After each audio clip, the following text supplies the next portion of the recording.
ഒന്ന് പരിശോധിച്ചു നോക്കിക്കഴിഞ്ഞാൽ നമ്മേക്കാൾ കായികക്ഷമത കൂടുതലുള്ളവർ അത് ചത്തില്ല. മൂന്നാമതടിക്കുമ്പോൾ നമ്മുടെ കൈ വറക്കാൻ തുടങ്ങും. എന്നാൽ സാധ്യതയുണ്ട്. ആയിരക്കണക്കിന് റേപ്പ് സീനുകൾ അഥവാ ബലാത്സംഗ സീനുമായിരുന്നു. അതുപോലെ തന്നെ വയലൻസ് നിറഞ്ഞ വീഡിയോ ഗെയിമുകൾക്ക് അഡിക്ഷൻ അവനെ ബാധിച്ചിരുന്നു. പാലയിൽ 9ാം ക്ലാസ് വിദ്യാർത്ഥിയെ നഗ്നനാക്കി. എന്താ അതിന് കാരണം? സുഹൃത്തുക്കളാണത് ചെയ്തത്. എന്താണ് അവർക്കതിന് പ്രചോദനമാകരുത്? ഏതോ ഒരു തെലുങ്ക് സിനിമയിലെ നായകന്റെ ആ റോൾ അനുകരിച്ചതും കുട്ടികളെ പ്രതികൂല കാലാവസ്ഥയിലേക്ക് പെട്ടെന്ന് പൊട്ടിത്തെറിക്കുന്നു. പിച്ചാണ് വീടകങ്ങളിൽ കഴിയുന്നത്. പ്രത്യേകിച്ച് കഴിഞ്ഞ ആഴ്ച നടന്ന ആ കൊലന്ന ആശങ്കയും ഭീതിയും എന്തായിരുന്നു? എന്റെ മകൻ അല്ലെങ്കിൽ എന്റെ കുട്ടി ലഹരി പദാർത്ഥത്തിന് അടിമയാകോ, MDMA അടിമയാകോ, കഞ്ചാവിന് അടിമയാകോ? അങ്ങനെ അവസാനം അവൻ മുഖാന്തിരം സമൂഹത്തിൽ തലതാഴ്ത്തിപ്പിടിച്ച് നടക്കേണ്ട ഒരു ഗതികേട് എനിക്ക് വരുമോ? പോലീസ് സ്റ്റേഷൻ കയറിയിറങ്ങേണ്ട ഒരവസ്ഥയിലേക്ക് തങ്ങൾ കിടന്നുറങ്ങുന്ന, രക്ഷകർത്താക്കൾ കിടന്നുറങ്ങുന്ന ബെഡ്റൂമൊക്കെ വളരെ ഭദ്രമായി പൂട്ടി 2ഉം 3ഉം താഴിട്ട് പൂട്ടിയിട്ട് കിടന്നുറങ്ങുന്ന. ഇത് ഞാൻ പ്രസംഗം പൊലിപ്പിക്കാൻ വേണ്ടി പറയുന്നില്ല. അങ്ങനെയുള്ള ജോലി ഏതാന്ന് വെച്ച് നമ്മൾ പറയും. അതിപ്പോ ഏതെങ്കിലും സർക്കാർ സ്കൂളിൽ അധ്യാപകനായിട്ടോ അധ്യാപികയായിട്ടൊക്കെ ജോലി കിട്ടുമ്പോൾ നമ്മൾ ഇന്നലെ പത്രത്തിൽ വായിച്ചു. ഇന്നലെ ദൃശ്യശ്രവ്യ മാധ്യമങ്ങളൊക്കെ നിങ്ങൾ ശ്രദ്ധിച്ചിട്ടുണ്ടെങ്കിൽ നിങ്ങൾക്ക് കണ്ടിട്ട് ശരാകാൻ എന്ന് മനുഷ്യന് പറ്റുന്നില്ല. എന്തെങ്കിലും ചെറിയൊരു പ്രശ്നം വരുമ്പോൾ തന്നെ കുട്ടികൾ ആത്മഹത്യയിലേക്ക് പോകുന്നു. ഉപദേശം കണ്ടെത്തി സമുദ്രാന്തർഭാഗങ്ങളിലൂടെ മത്സ്യങ്ങൾ സഞ്ചരിക്കുന്നത് പോലെ സഞ്ചരിക്കുമെന്ന് ആശങ്ക രേഖപ്പെടുത്തുന്നുണ്ട്. മക്കളുടെ ഇങ്ങനെയുള്ള പോക്ക് കണ്ടിട്ട് എന്താണ് മനുഷ്യത്വം വരവിലുണ്ടെങ്കിൽ അതെന്ത് ചെയ്യാ നമുക്ക് കണ്ടെത്താൻ കഴിയുന്ന ഒരു ടെസ്റ്റിംഗ് സമ്പ്രദായത്തെ സംബന്ധിച്ച് ഡാസ്റ്റ് 10 നടത്താൻ കഴിയുമെന്നാണ് പറയുന്നത്. അങ്ങനെയുള്ള സംവിധാനങ്ങൾ ഇല്ല എങ്കിൽ അത് നമ്മൾ തീർത്തും കണ്ടുപിടിക്കാൻ ശാസ്ത്രലോകം തയ്യാറാകണം. ഇനി ഉണ്ട് എങ്കിൽ അത്തരം സമ്പ്രദായങ്ങൾ വളരെ കൃത്യമായി ഉപയോഗപ്പെടുത്തി നടത്തുന്നവർ അവരെ സംബന്ധിച്ച് കൃത്യമായ അറിയിപ്പ് നൽകുന്ന ആളുകൾക്ക് നല്ല പാരിതോഷികം കൊടുക്കണം. പേര് വെളിപ്പെടുത്താൻ പാടില്ല. പേര് വെളിപ്പെടുത്തി പിന്നെ അവരുടെ ജീവൻ കട്ടപോകുകയാണ്. പിന്നെ അവരെടുങ്ങേറാവും. അപ്പൊ ഇതൊക്കെ കൃത്യം ജയിലിട്ടുകൊണ്ടോ അവരെ ശിക്ഷിച്ചുകൊണ്ടോ മാത്രമായില്ല. പിന്നെയോ പല സ്ഥലങ്ങളിലും എന്താണ് ലഹരി ഉപയോഗിക്കുന്നവർ, വിപണനം നടത്തുന്നവർ ഞങ്ങളുടെ ശ്രദ്ധയിൽപ്പെട്ടാൽ ഞങ്ങൾ തല്ലുവെച്ച് തരും, എന്നിട്ട് പോലീസിനെ ഏൽപ്പിക്കുമെന്ന് പല ഇങ്ങനെ അതിന്റെ ആ ഭവിഷ്യത്തുകളെ സംബന്ധിച്ച് പറഞ്ഞു. ബോധവൽക്കരണം എന്ന് പറഞ്ഞാൽ വാർന്നു പറഞ്ഞു കൊടുക്കുക, അത് ബോധവൽക്കരണമാണ്. ഇസ്ലാമിനെ സംബന്ധിച്ചിടത്തോളം ഉപദേശിക്കുക എന്നത് ബോധവൽക്കരണമാണ് എന്നതുപോലെ പിന്നീട് അത് ഉപയോഗിക്കാൻ വേണ്ടി തയ്യാറാകി നിൽക്കുന്നവരെ പോലും അതിൽ നിന്നും വളരെയധികം മറ്റുള്ളവരെ കുത്താനും ഉപദ്രവിക്കാനും ആക്രമിക്കാനും കൊലപ്പെടുത്താനും ബോംബെറിയാനും കത്തികൊണ്ട് കുത്താനും ഒക്കെ പഠിപ്പിക്കണം. അതാണല്ലോ ഇപ്പം സ്കൂളുകളിലൊക്കെ ചെയ്തുകൊണ്ടിരിക്കുന്നത്.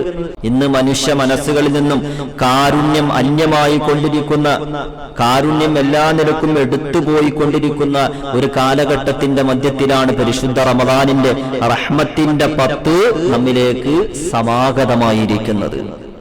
കാരുണ്യം അന്യമായി പോയിക്കൊണ്ടിരിക്കുന്നുവെന്ന് ഞാൻ പറഞ്ഞത് അതിനെ സംബന്ധിച്ച് ഒരുപാട് വിശദീകരിക്കേണ്ടതിന്റെ ആവശ്യകതയില്ലാത്ത വിധം സമകാലീന സംഭവങ്ങൾ ഏറെ ശ്രദ്ധിക്കുന്ന ഓരോരുത്തർക്കും സുതരാം ബോധ്യപ്പെടുന്ന വസ്തുതയാണ്, പച്ച യാഥാർത്ഥ്യമാണ്. ഇന്നത്തെ ന്യൂ ജനറേഷൻ കുട്ടികൾ, നമ്മുടെയൊക്കെ മക്കൾ തറാവീഹ് നമസ്കാരത്തിൽ നിന്നും പറഞ്ഞ് രാത്രി പോകുമ്പോൾ അവരെങ്ങോട്ടാണ് പോകുന്നത് എന്ന് വളരെ കൃത്യമായി നമ്മൾ പരിശോധിക്കണം. ഒരു നിയന്ത്രണം ഏർപ്പെടുത്തണം. വെറുതെ ഇങ്ങനെ കയറൂരി വിട്ടിരിക്കുന്ന ഒരു പ്രവണത, അത്തരമൊരു ശൈലി മക്കളുടെ വിഷയത്തിൽ നമ്മൾ സ്വീകരിക്കാൻ പാടില്ല. ഇന്നലെ മലപ്പുറം ജില്ലയിൽ ഒരു കുട്ടി തറാവീഹ് നമസ്കാരത്തിന് പോയതാണ്. കൂട്ടുകാരൊപ്പം കൂടി ഏതോ ഒരു കൂട്ടുകാരൻ കുറച്ച് MDMA കൊടുത്ത് അത് വലിച്ചു. അത് മൂക്കിലൊന്നും മണത്തി, അതൊന്ന് അരികത്തോടെ പോയാൽ മതിയല്ലോ. അതിന്റെ അഡിക്ഷൻ ബാധിച്ചിട്ട് വീട്ടിൽ കൊണ്ടുവന്ന് കെട്ടിയിട്ടിരിക്കാം. അവനിങ്ങനെ ഓരോന്ന് പിച്ചുമ്പയും വിളിച്ചു പറയുന്നു. മാതാപിതാക്കൾ കരയുന്നു. തറാവി നിസ്കരിക്കാൻ പോയ കുട്ടിയാണ്. അപ്പൊ നമ്മുടെ മക്കൾ തറാവി നിസ്കരിക്കാൻ പോകുമ്പോൾ രാത്രി പുറത്തിറങ്ങുമ്പോൾ എങ്ങോട്ടാണ് പോകുന്നത്, ആരുടെ ഒപ്പാണ് പോകുന്നത്, ഇതൊക്കെ കൃത്യമായിട്ട് നമ്മൾ നിരീക്ഷിക്കുക, പരിശോധിച്ച് അവർ പള്ളിയിലേക്ക് തന്നെയാണ് പോയിട്ടുള്ളത് എന്ന് നമ്മൾ ഉറപ്പുവരുത്തുക. ഇന്നത്തെ ന്യൂ ജനറേഷൻ കുട്ടികളെ സംബന്ധിച്ചിടത്തോളം നമ്മൾ പിടിച്ച കിട്ടാത്തൊരവസ്ഥയിലേക്കാണ് പോയിക്കൊണ്ടിരിക്കുന്നത്. ന്യൂ ജനറേഷൻ മൊത്തത്തിൽ നമ്മളൊന്ന് പരിശോധിച്ചു നോക്കിക്കഴിഞ്ഞാൽ നമ്മേക്കാൾ കായികക്ഷമത കൂടുതലുള്ളവരാണ്. നമ്മേക്കാൾ കായിക ബലം കൂടുതലാണ് അവർക്ക്. 6 പാക്കും ട്രൈസെപ്സും ബൈസെപ്സും വിങ്സും മസിൽസ് ഒക്കെ അവർക്കുണ്ട്, അല്ലേ? നല്ല കായികക്ഷമതയുണ്ട്. അതുപോലെ തന്നെ ബുദ്ധി വൈഭവം, നല്ല ഇന്റലിജന്റ് ആയിട്ടുള്ള കുട്ടികളാണ്. ഐക്യു കൂടുതലാണ്. ഒരു കാര്യം പറഞ്ഞു കൊടുത്താൽ ഗ്രാസ്പ് ചെയ്യാൻ പെട്ടെന്ന് കഴിയുന്ന തരത്തിൽ അത്രമേൽ ബുദ്ധി വൈഭവമുള്ളവരാണ്. പഴയ തലമുറയിലേക്ക് ആപേക്ഷികമായി നോക്കുമ്പോൾ പുതിയ തലമുറ ബുദ്ധിയുണ്ട്, ആരോഗ്യശേഷിയുണ്ട്. എന്നാൽ ആരോഗ്യശേഷിയും ബുദ്ധിയും ഒക്കെ ഇവർക്കുണ്ട് എങ്കിൽ പോലും മാനസിക ആരോഗ്യത്തിന്റെ വിഷയത്തിൽ പുതിയ തലമുറ പഴയ തലമുറയേക്കാൾ ബഹുദൂരം പിന്നിലാണ്. ഈ വാദഗതിയെ വാസ്തവീകരിക്കുന്നതാണ് സമകാലീന യുഗത്തിൽ സംഭവിച്ചുകൊണ്ടിരിക്കുന്ന ഈ അടുത്ത് 2 ദിവസങ്ങൾക്ക് മുമ്പൊക്കെ വരെ നമ്മുടെ നാട്ടിൽ സംഭവിച്ചതായ വാർത്തകൾ, ഇൻസിഡൻസുകൾ, പച്ച യാഥാർത്ഥ്യങ്ങൾ, അനുഭവ സത്യങ്ങൾ, ഇതൊക്കെയും ഇന്ന് കുട്ടികളുടെ മാനസിക ആരോഗ്യ നില വല്ലാതെ വെല്ലുവിളി നേരിടുന്നുണ്ട് എന്ന യാഥാർത്ഥ്യത്തിലേക്ക് സൂചിപ്പിക്കുന്നതാണ്. നമ്മൾ കണ്ട് തിരുവനന്തപുരം ജില്ലയിൽ വെഞ്ഞാറുമൂട് കൊലപാതകം വാർത്തകളിൽ നിറഞ്ഞു നിന്നിരുന്നു. നമ്മളൊക്കെ ആലോചിച്ചു നോക്കുകയാണ്, എങ്ങനെയാണ് ഒരു മനുഷ്യന് ഇത്രമേൽ നീചനാകാൻ കഴിയുക? എങ്ങനെയാണ് ഇത്രമേൽ വളരെയധികം കിരാതമായ പ്രവർത്തനങ്ങളിൽ ഒരു മനുഷ്യൻ എങ്ങനെയാണ് ബന്ധപ്പെടാൻ സാധിക്കുക? ആ കുട്ടിയുടെ പിതാവ് ഗൾഫിൽ നിന്ന് വന്നു, എല്ലാം നഷ്ടപ്പെട്ടു എന്ന് ആലോചിച്ചു നോക്കണം. ഇളയ മകനും കുടുംബാദികളും മരണപ്പെട്ടുപോയ വേദനയിലും, മൂത്ത മകൻ ക്രിമിനൽ കുറ്റത്തിന് ജയിലിൽ പോയ വേദനയിലും, ഇനി ആ പിതാവ് ആ ഒരു മാനസികാവസ്ഥയിലാകി ജീവിതം കഴിച്ചുകൂട്ടേണ്ട ഒരവസ്ഥയിലേക്ക് എത്തിയില്ലേ? ഇതിന്റെയൊക്കെ പിന്നിൽ മയക്കുമരുന്നിന്റെ വലിയ സ്വാധീനമുണ്ട്. ഇൻഷാ അല്ലാഹ് അതിനെ സംബന്ധിച്ച് നമ്മൾ പറയാം. എങ്ങനെയാണ് കുട്ടികളെ സംബന്ധിച്ചിടത്തോളം ഇത്രമേൽ നീചന്മാരാകാൻ കഴിയുക? എങ്ങനെയാണ് ഇത്രമേൽ നികൃഷ്ടമായ അറപ്പുളവാക്കുന്ന പ്രവർത്തനങ്ങളുടെ ഭാഗമായി മാറാൻ നമ്മുടെ മക്കൾക്ക് സാധിക്കുന്നത് എന്തുകൊണ്ടാണ്? നമ്മൾ സാധാരണ ഒരു എലിയെ തല്ലിക്കൊല്ലുമ്പോൾ ഒന്നടിച്ചു, അത് ചത്തില്ല, പിന്നെ അടിച്ചു, അത് ചത്തില്ല, മൂന്നാമതടിക്കുമ്പോൾ നമ്മുടെ കൈ വറക്കാൻ തുടങ്ങും. എന്നാൽ പച്ചയായ മനുഷ്യന്റെ ജീവൻ കവർന്നെടുക്കുമ്പോൾ, ചോര ചിന്തുമ്പോൾ കൈ വിറയ്ക്കുന്നില്ല, കാല് വിറക്കുന്നില്ല, മനസ്സ് പതറുന്നില്ല, ശരീരത്തിനൊരു കൂസലുമില്ല, മനസ്സിനൊരു കൂസലുമില്ല. പച്ചയായ മനുഷ്യന്റെ ജീവൻ കവർന്നെടുക്കുകയാണ്.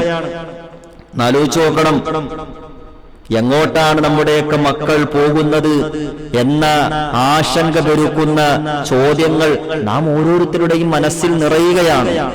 ഇത്തരം നീചകൃത്യങ്ങൾ കാരണമായി, ഇത്തരം നീചവൃത്തികൾ മുഖാന്തിരമായി സമൂഹത്തിൽ നിന്നും ഉയരുന്ന നിലവിളികളും അതുപോലെ തന്നെ ആർത്തനാദങ്ങളും എന്താണ് നമ്മളോട് ആവശ്യപ്പെടുന്നത്? സമൂഹ മനസാക്ഷിയുടെ ആഴത്തിലുള്ള പഠനങ്ങളും ചിന്തകളും ഇത്തരം ദുർവൃത്തികളിൽ നിന്നും മോചനം നേടാൻ സർവോപരി പരിഹാരമാർഗങ്ങളും എത്രയും പെട്ടെന്ന് ഉണ്ടാകണമെന്നാണ് നമ്മോട് ആവശ്യപ്പെടുന്നത്. പരിഹാരമാർഗങ്ങൾ നമുക്കുണ്ടാകണം. മാനസിക ആരോഗ്യ വെല്ലുവിളി ഇന്നത്തെ യുവതലമുറ, കൗമാരക്കാർ നേരിടുന്നു എന്ന് ഇന്ന് പഠനങ്ങൾ വളരെ കൃത്യമായി റിപ്പോർട്ട് ചെയ്യുകയാണ്. മാനസിക ആരോഗ്യ വെല്ലുവിളി എന്ന് പറയുമ്പോൾ ഭ്രാന്താണെന്നല്ലേ പറയുന്നത്, പിന്നെയോ ഭ്രാന്തിനേക്കാൾ മൂർധന്യാവസ്ഥയിലേക്ക് മനുഷ്യരെ കൊണ്ടെത്തിക്കുന്നത്. ഭ്രാന്തോ അല്ലെങ്കിൽ ഭ്രാന്തൻ എന്നൊന്നും വിളിക്കാൻ പറ്റുന്ന ഒരു തലത്തിലല്ല. എങ്കിലോ വയലന്റായി കഴിഞ്ഞാൽ ഭ്രാന്ത് ബാധിച്ച ഒരു മനുഷ്യൻ ചെയ്തു കൂട്ടുന്നതിനേക്കാൾ നീചമായ, നമുക്കൊന്നും ഒരു നിലക്കും പ്രവചിക്കാനോ നമുക്കൊന്നും പറയാനോ കഴിയാത്ത അത്രമേൽ വലിയ നീചവൃത്തികളിലേക്ക് കടന്നു പോകുന്ന രീതിയിൽ മാനസിക ആരോഗ്യ വെല്ലുവിളി നമ്മുടെ മക്കളിൽ നിന്ന് നേരിടുന്നുണ്ട്. അതിന്റെ ഏറ്റവും വലിയ ഒരു കാരണം എന്താണെന്നറിയോ? സോഷ്യൽ ഡിസ്കണക്ഷൻ വന്നുപോയി, സാമൂഹിക വിച്ഛേദനം വന്നുപോയി. അതിന്റെ കാരണം എന്താ? ഡിജിറ്റൽ വിപ്ലവം. പണ്ടൊക്കെ നമ്മുടെയൊക്കെ യുവാക്കൾ, ചെറുപ്പക്കാർ സന്തോഷം കണ്ടെത്തിയിരുന്നത് സമാന വയസ്കരായ കുട്ടികളായ തങ്ങളുടെ കൂട്ടുകാരിൽ നിന്നും, ഫ്രണ്ട്സിന്റെ ആ സുഹൃത്ത് വലയങ്ങളിൽ നിന്നായിരുന്നു. അല്ല, പരസ്പരം കൂടും, സംസാരിക്കും, തമാശ പറയും, സൊറ പറയും, യാത്രകൾ പോകും. എന്നാൽ ഇന്ന് അത്തരം ആസ്വാദനങ്ങൾ കണ്ടെത്തുന്നതും സന്തോഷങ്ങൾ തേടുന്നതുമൊക്കെ ഡിജിറ്റൽ ഉപകരണങ്ങളിലൂടെയാണ്. സ്വാഭാവികമായും അനിയന്ത്രിതമായി അതിന്റെ ഉപയോഗം നിയന്ത്രിക്കാൻ കഴിയാത്ത വിധത്തിൽ ഉപഭോക്താവ് അതിന്റെ ഉപയോഗത്തിലേക്ക് വഴുതി വീഴുമ്പോൾ സമൂഹത്തിൽ നിന്നും പതിയെ അകലാൻ തുടങ്ങും. ഒപ്പം സഹജീവികളുടെ മാനസികമായ അവസ്ഥകളെ മനസ്സിലാക്കാനും അതനുസരിച്ച് പ്രതികരിക്കുവാനും കഴിയാത്ത ഒരു മാനസിക അവസ്ഥയിലേക്ക് ചെന്നെത്തുകയും ചെയ്യും. വളരെ അപകടകരമാണ്. ഒരു നിയന്ത്രണം നമുക്ക് ഏർപ്പെടുത്താൻ കഴിയും. അതുകൊണ്ടാണ് ഈ അടുത്ത കാലത്ത് ഓസ്ട്രേലിയൻ ഗവൺമെന്റ് 16 വയസ്സിന് താഴെയുള്ള കുട്ടികൾക്ക് സോഷ്യൽ മീഡിയ ബാൻ ചെയ്തേക്കാണ്, നിരോധിച്ചേക്കാണ്. ഏതെങ്കിലും സോഷ്യൽ മീഡിയ കമ്പനികൾ അവർക്കത് ഉപയോഗിക്കാൻ കഴിയുന്ന നിലക്ക് തുറസാക്കി കൊടുത്താൽ, നിരോധാജ്ഞ ലംഘിച്ചു കഴിഞ്ഞാൽ 49.5 ദശലക്ഷം ഓസ്ട്രേലിയൻ ഡോളർ പിഴ അടയ്ക്കേണ്ടി വരും. ഇന്ത്യൻ രൂപയിലേക്ക് കൺവെർട്ട് ചെയ്യുമ്പോൾ 270 കോടി രൂപ ഫൈൻ അടയ്ക്കേണ്ടി വരും. അപ്പൊ 270 കോടി രൂപ ഫൈൻ അടയ്ക്കേണ്ടി വരുമെന്ന് പറയുമ്പോൾ ആ സർക്കാർ കുട്ടികൾ ഇത്തരത്തിൽ നിയന്ത്രിതമല്ലാത്ത നിലക്ക് അനിയന്ത്രിതമായി സോഷ്യൽ മീഡിയ കൈകാര്യം ചെയ്യുന്നത് മുഖാന്തിരം കുട്ടികളുടെ മാനസിക തലങ്ങളിൽ ഉണ്ടാകുന്ന പ്രത്യാഘാതങ്ങളെ സംബന്ധിച്ച് ആ സർക്കാർ മനസ്സിലാക്കി, ആ സർക്കാർ അവബോധവാന്മാരായി തിരിച്ചറിഞ്ഞു എന്ന് വേണം നമ്മൾ മനസ്സിലാക്കാൻ. അമേരിക്കയിലെ ചില സ്റ്റേറ്റുകളിലും ഫ്രാൻസിലൊക്കെ കുട്ടികൾക്ക് സോഷ്യൽ മീഡിയ ഉപയോഗിക്കണമെങ്കിൽ with the permission of parents, അഥവാ രക്ഷകർത്താക്കളുടെ അനുവാദത്തോടെയും അവരുടെ സാന്നിധ്യത്തിലും മാത്രമേ ഉപയോഗിക്കാനുള്ള അധികാരമുള്ളൂ. കാരണം എന്താണ്? ഇതിങ്ങനെ ഉപയോഗിക്കുമ്പോൾ നമ്മുടെയൊക്കെ മക്കളുടെ കോൺഷ്യസ് ആൻഡ് സബ് കോൺഷ്യസ് മൈൻഡിൽ അവർ കാണുന്ന കേൾക്കുന്ന പല കാര്യങ്ങളും വളരെയധികം പ്രതികൂലമായ ഒരു സാഹചര്യത്തിലേക്ക്, മാനസികാവസ്ഥയിലേക്കും പ്രവർത്തനങ്ങളിലേക്കൊക്കെ ഈ കുട്ടികളെ കൊണ്ടെത്തിക്കുന്നുണ്ട്. അത് കൃത്യമായി നമുക്ക് ബോധ്യപ്പെടേണ്ടതാണ്. ഈ അടുത്ത് നടന്ന ഒരു പഠനത്തിൽ പറയുന്നത്, സ്ഥിരമായി ടാബിലൂടെ, അതുപോലെ തന്നെ മൊബൈലിലൂടെ, ഇന്റർനെറ്റിലൂടെ സംവിധാനങ്ങളൊക്കെ ഉപയോഗിച്ച് കമ്പ്യൂട്ടറിലൂടെ സ്ഥിരമായി സോഷ്യൽ മീഡിയ കൈകാര്യം ചെയ്യുന്ന ഒരു കുട്ടി പ്രതിവർഷം 1000കണക്കിന് കൊലപാതകങ്ങൾ കാണാൻ ഇടവരുന്നു, സാധ്യതയുണ്ട്. 1000കണക്കിന് റേപ്പ് സീനുകൾ അഥവാ ബലാത്സംഗ സീനുകൾ കാണാൻ സാധ്യതയുണ്ട്. ഇതൊക്കെ കുട്ടികളുടെ മനസ്സിനെ വല്ലാതെ സ്വാധീനിക്കും. അതാണല്ലോ ഈ അടുത്ത് വന്ന വാർത്തകളൊക്കെ നമുക്ക് വ്യക്തമാക്കി തരുന്നത്. കേവലം 7ാം ക്ലാസ്സുകാരനാണ് 4.5 വയസ്സുകാരിയെ വളരെ മൃഗീയമായി, ലൈംഗികമായി ഉപദ്രവിക്കാൻ വേണ്ടി ശ്രമിച്ചത്. 5ാം ക്ലാസ്സിൽ പഠിക്കുന്ന കുട്ടിയാണ് സഹപാഠിയെ നിഷ്കരുണം കൊന്നൊടുക്കിയത്. കേസിന്റെ നാൾവഴികളെ സംബന്ധിച്ച് പഠനം നടത്തിയ ഉദ്യോഗസ്ഥന്മാർ പിൽക്കാലഘട്ടത്തിൽ പറഞ്ഞത്, കൊലപാതകിയായ ആ വിദ്യാർത്ഥി വയലൻസ് നിറഞ്ഞ ഇംഗ്ലീഷ് മൂവീസിന് അഡിക്റ്റായിരുന്നു.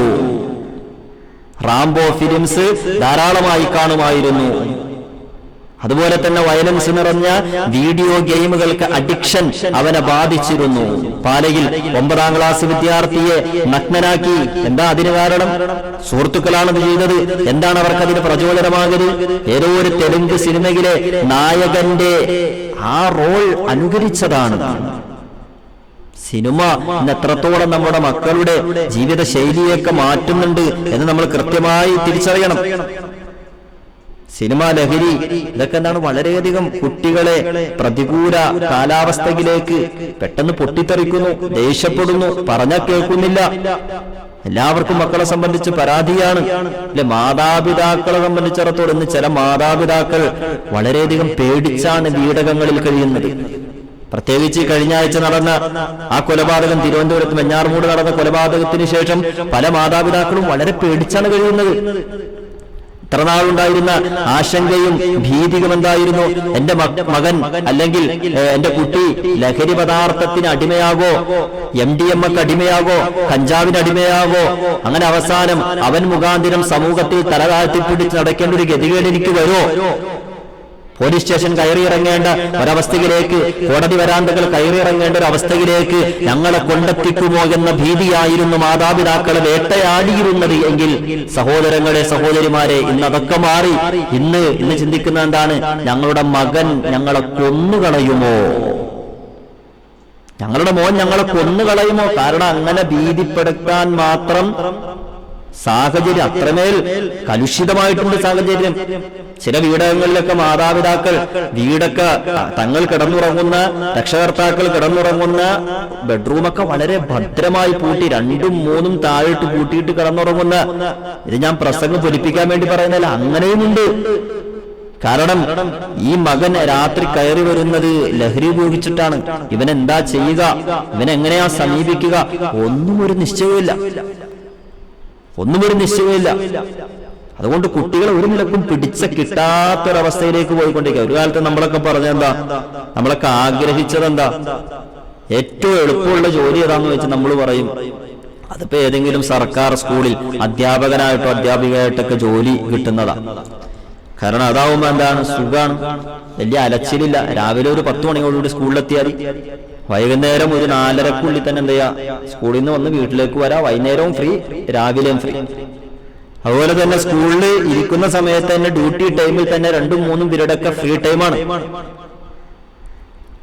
മാത്രമല്ല 2 മാസം വെക്കേഷൻ ടൈമുണ്ട്, അത് നമുക്ക് ഫ്രീ കിട്ടും കുട്ടികളോടൊപ്പം. അതിന്റെ ശമ്പളവും കിട്ടും. ക്രിസ്മസിന്റെ അവധി, ഓണത്തിന്റെ അവധി, അപ്പൊ അങ്ങനെ ഓരോ അവധികൾ അതൊക്കെ 10 ദിവസം കിട്ടും. അപ്പൊ ഏറ്റവും സുഖമുള്ള പരിപാടി എന്തായിരുന്നു? അധ്യാപക വൃത്തിയാണ്. അഥവാ ഗവൺമെന്റ് സ്കൂളിൽ, സർക്കാർ സ്കൂളിൽ അധ്യാപകനായിട്ടോ അധ്യാപികയായിട്ടോ നിയമനം ലഭിച്ചു കഴിഞ്ഞാൽ രക്ഷപ്പെട്ടു എന്നാണ്. പക്ഷെ ഇന്നത്തെ ഏറ്റവും ടാസ്ക് പിടിച്ച ജോലി അധ്യാപന വൃത്തിയാണ്.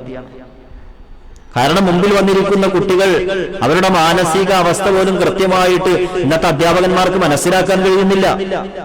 അതുകൊണ്ടല്ല ഈ അടുത്ത് ഒരു കുട്ടി ഹെഡ് മാസ്റ്ററിനോടാണ് വളരെയധികം കയർത്തുകൊണ്ട് കൊന്നുകളയുമെന്ന് ആക്രോശിച്ചത്.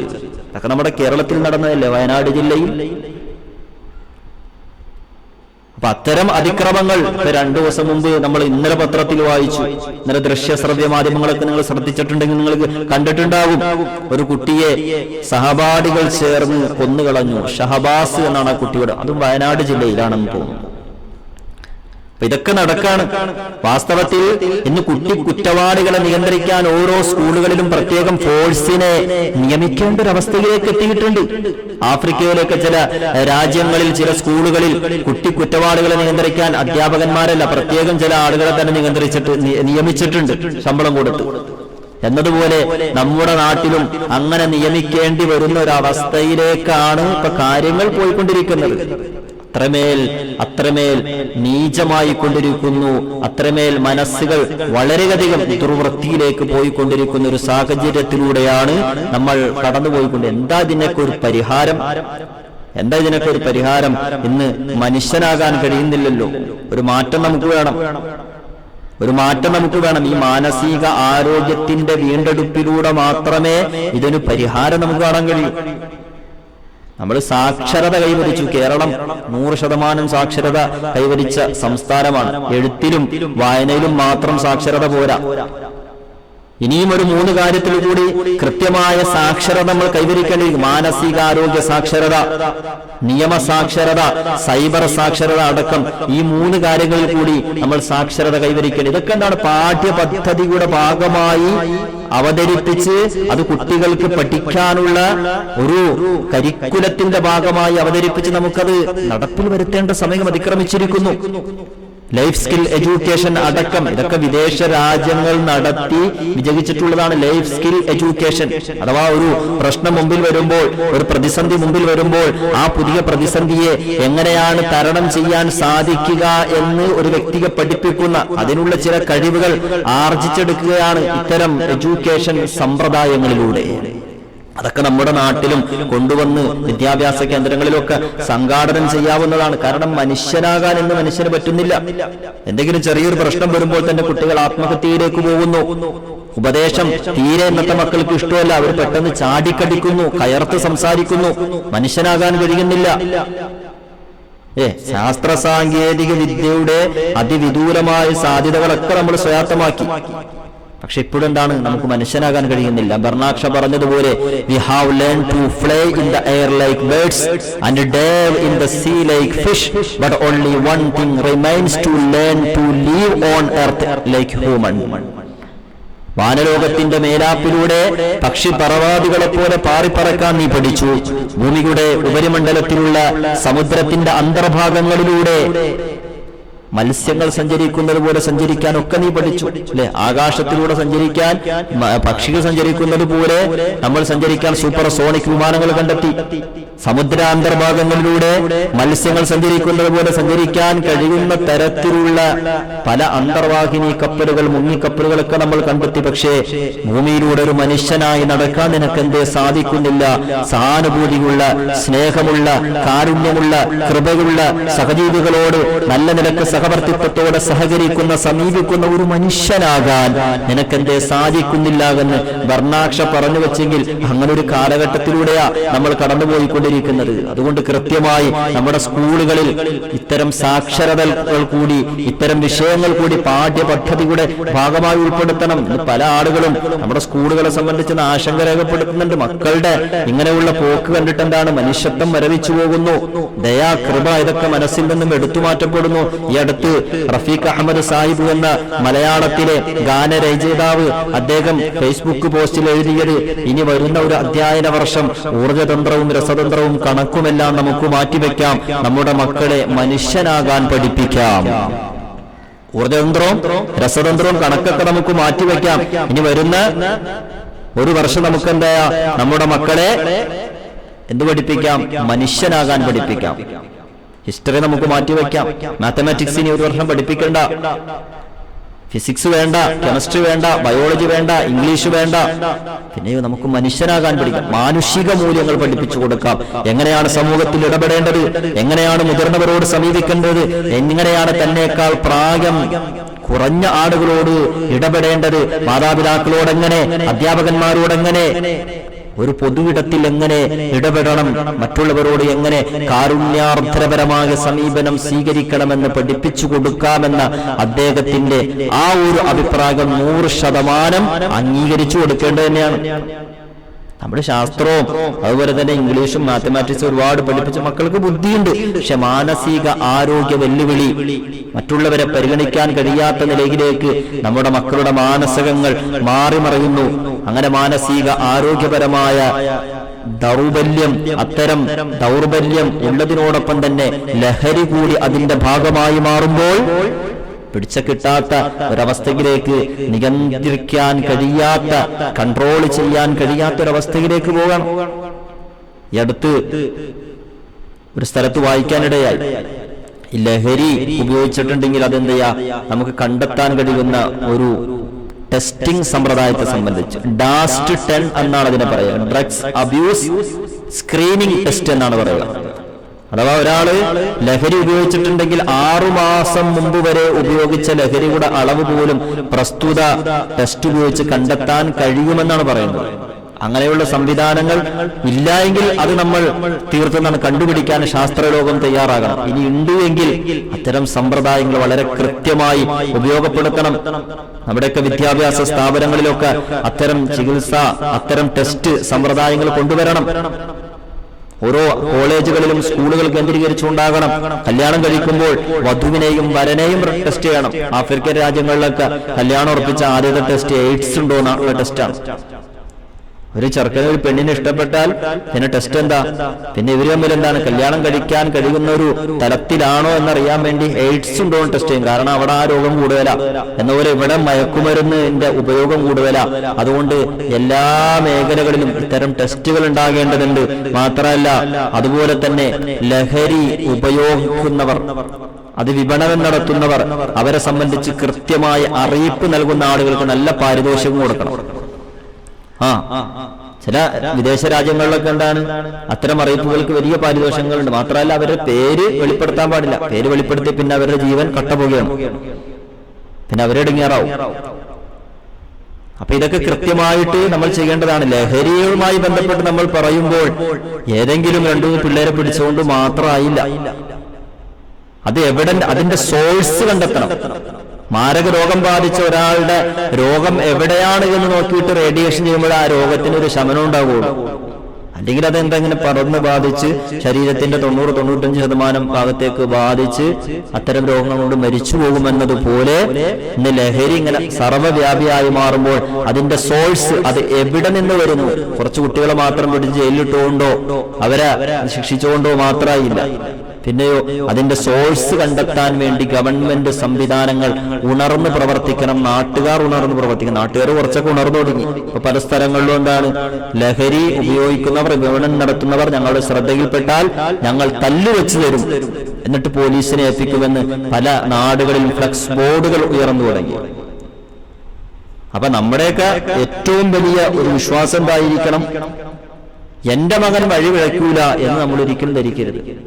കുറെ കുട്ടികൾ ഇങ്ങനെ എവിടെയെങ്കിലും അങ്ങനെ ലഹരി ഉപയോഗിക്കുന്നുണ്ട് നമ്മുടെ നാട്ടിൽ. ഇപ്പൊ നിലവിലെന്താണ്, അവർ ലൈവായിട്ട് ലഹരി ഉപയോഗിച്ചുകൊണ്ടിരിക്കുകയാണ് എന്ന് നമുക്ക് അറിയിപ്പ് കിട്ടിക്കഴിഞ്ഞാൽ കുറച്ച് ആൾക്കാരൊക്കെ ചേർന്ന് പോകാൻ ഉദ്ദേശിച്ചു കഴിഞ്ഞാൽ ഭൂരിഭാഗം ആളുകൾ അതിൽ നിന്ന് മാറിയിരിക്കും. കാരണം എന്താ, ചിലപ്പോൾ ഒരുപക്ഷെ ഇവൻ ചെല്ലുമ്പോൾ ഇവന്റെ മോൻ അതിനകത്തുണ്ടാകും, അല്ലെങ്കിൽ ഇവന്റെ കുടുംബത്തിൽപ്പെട്ട ഏതെങ്കിലും കുട്ടി അതിനകത്തുണ്ടാകും. അപ്പൊ നമ്മൾ അതിന് തയ്യാറാകൂല. കാക്കക്ക് തൻകുഞ്ഞ് പൊൻകുഞ്ഞെന്ന് പറഞ്ഞ മാതിരിയാണ്. അപ്പൊ അത്തരം കാര്യങ്ങൾ നമ്മുടെ നാട്ടിലുണ്ടെങ്കിൽ അത് കൂട്ടത്തോടെ അമർച്ച ചെയ്യാൻ നമുക്ക് സാധിച്ചെങ്കിൽ മാത്രമാണ് ഇതിന്റെ ഒരു പരിഹാരം പരിപൂർണമാവുകയുള്ളൂ എന്ന ബോധ്യം നമുക്ക് വേണം. അതിന്റെ സോഴ്സ് കണ്ടെത്താൻ നമുക്ക് സാധിക്കണം.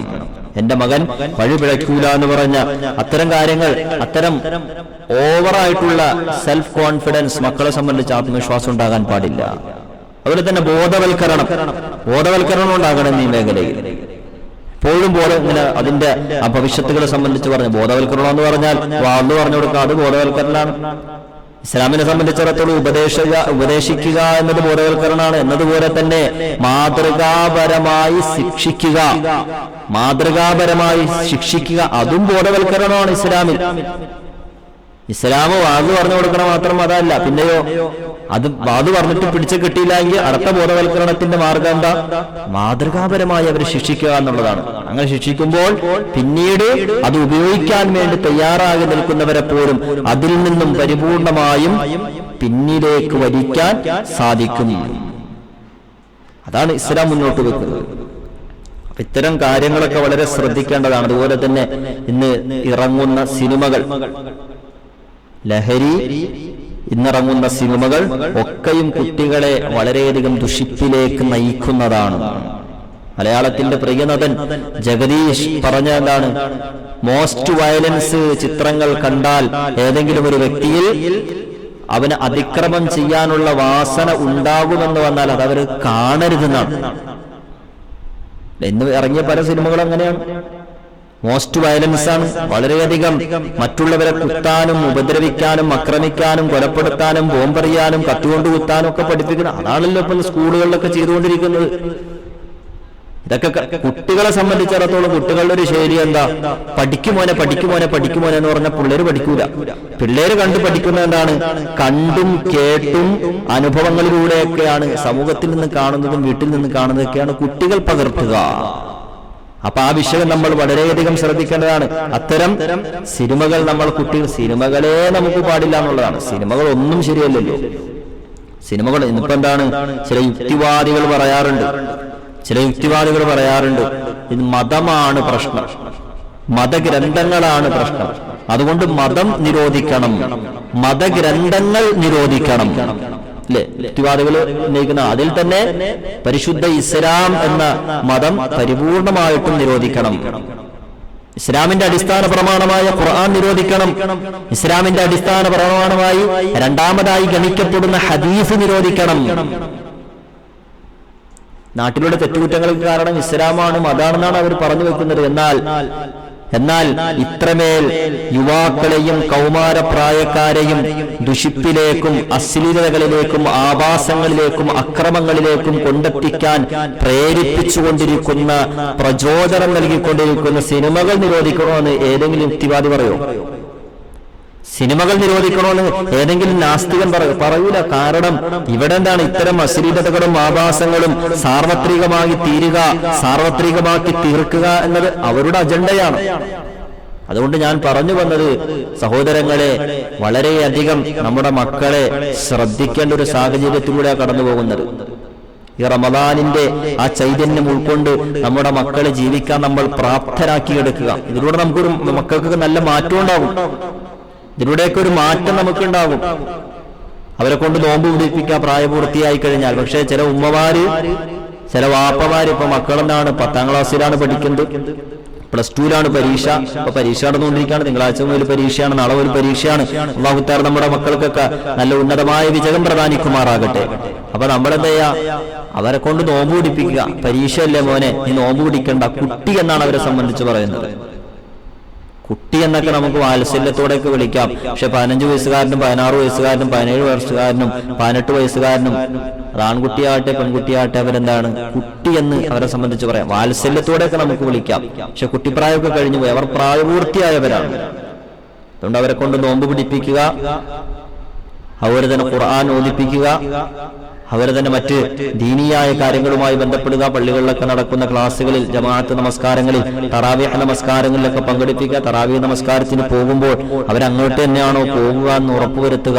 ഇത്തരം കാര്യങ്ങളൊക്കെ ഈ റമദാൻ കൊണ്ട് നമുക്ക് കുട്ടികളിൽ ഉണ്ടാക്കിയെടുക്കാൻ കഴിഞ്ഞാൽ നമുക്കെന്താണ് വലിയ വിജയം ഉണ്ടാകും. നമ്മുടെ മക്കൾ നമുക്ക് നഷ്ടപ്പെടാതെ, നമുക്ക് പാഴാകാതെ, നമുക്ക് അനുകൂലമായി ഇരുലോകത്തും കിട്ടുന്ന അവസ്ഥയിലേക്ക് എത്തും. അല്ലാഹു സുബ്ഹാനഹു വ തആല നമ്മുടെ മക്കളെയൊക്കെ ഇരുലോകത്തും ഉപകാരപ്പെടുന്ന മക്കളാക്കി തീർക്കുമാറാകട്ടെ. എല്ലാ മാരകമായ എല്ലാ നിലക്കുള്ള ലഹരി പദാർത്ഥത്തിന്റെ ഉപയോഗങ്ങളിൽ നിന്നും അത്തരം കൂട്ടുകെട്ടുകളിൽ നിന്നൊക്കെ നമ്മുടെ മക്കളെയൊക്കെ അല്ലാഹു തആല പരിപൂർണമായും മുക്തമാക്കി തീർക്കുമാറാകട്ടെ. റബ്ബ് സുബ്ഹാനഹു വ തആല നന്മകൾ ഒരുപാട് ചെയ്യുന്ന മക്കളാക്കി നമ്മുടെയൊക്കെ മക്കളെ മാറ്റുമാറാകട്ടെ. ഇരുലോകത്തും ഉപകാരപ്പെടുന്ന മക്കൾ മുഖാന്തരം സമൂഹത്തിൽ തല താഴ്ത്തിപ്പിടിച്ച് നടക്കേണ്ട ഒരു ഗതികേടിലേക്കോ, മക്കൾ വഴികെട്ടുപോയി എന്ന് കേൾക്കാൻ ഇടവരുത്തുന്ന ഒരവസ്ഥയിലേക്കോ, മക്കൾ കാരണമായിട്ട് പോലീസ് സ്റ്റേഷനും കോടതിയൊക്കെ കയറി ഇറങ്ങേണ്ട ഒരു അവസ്ഥയിലേക്കൊന്നും പടച്ച റബ്ബ് നമ്മെ എത്തിക്കാതിരിക്കുമാറാകട്ടെ.